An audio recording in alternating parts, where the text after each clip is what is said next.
President Biden says you'll soon be able to get free at-home COVID tests as part of his plan to combat the virus. But just how reliable are those tests? News 12's senior investigative reporter Walt Kane is in your corner tonight with what you need to know.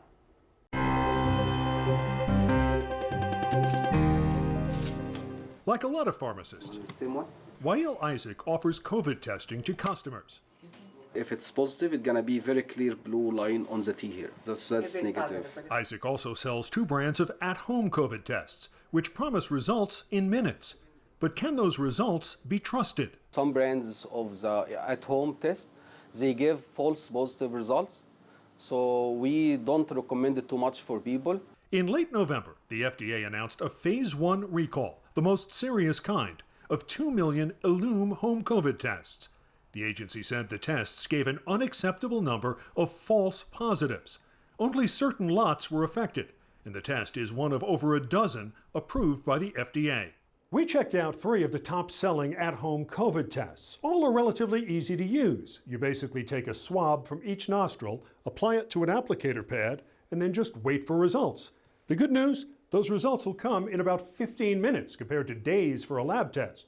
The bad news, they won't be nearly as accurate.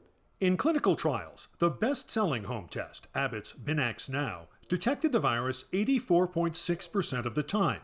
Another top seller, the Quidel QuickView, caught 83.4% of COVID cases. In fact, experts say we should expect home COVID tests to be about 85% accurate.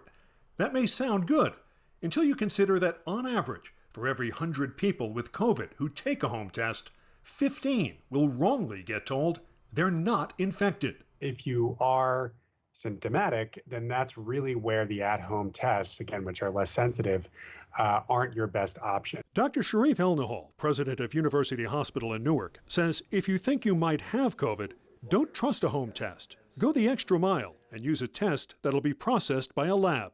The risk of missing a positive test can be at risk to you, but also for the population. Making sure you do that PCR test when you have symptoms is really important. Team 12 also uncovered research that found that in the real world, home tests are not as accurate as clinical trials indicate. Isaac believes that may be because getting accurate results is harder than it looks. Technique of taking the sample is not like a technician doing 100 samples every day.